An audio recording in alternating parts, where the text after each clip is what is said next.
father performed the sacred thread ritual for me. He shaved my head, leaving a small pigtail tuft of hair, and dressed me in a yellow loincloth. People gathered around. A small fire was set up in the center, surrounded by stumps of banana plants, with people holding a fistful of red powder and rice. I had to circle the area 3 times, saying Vichandim with this. Afterward, the priest sat with me under the cover of a yellow shawl so no one could see or hear the mantra he was teaching me, whispering it into my ear. Once I had memorized the mantra, he placed the sacred thread across my body and whispered in my ear, "Don't share this mantra with anyone and never forget it." After the ceremony, I attempted to eat meals almost a dozen times a day, even when I was not hungry, just so I could chant the mantra and sprinkle water around my plate while whispering God's name. I did this secretly for many months because if my father saw, he would yell, "Are you out of your mind?" Chanting the mantra became second nature to me, instilling a sense of discipline and fear of wrongdoing.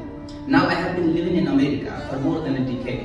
The mantra I learned no longer exists in my mealtime habits. Dhiro gundruk, the Nepali national curry, and rice-filled plates have been replaced with sandwiches, pizzas, and burgers. And I eat them without whispering any mantra. I eat chicken almost daily, something my father told me not to. Rituals, the sacred thread, the mantra, they are not just about tradition. They are about connection. They bound me to my father, to my culture, to a larger community of people who, like me, shout meaning in a seemingly ordinary act. And in that moment, I understand it is not the sacred thread itself or the act of chanting the mantra before each meal that has made me who I am now. It is the love and reverence behind it. My father's discipline, the strength of our tradition, and the bond we share in that small, quiet prayer, these are the things that will stay with me.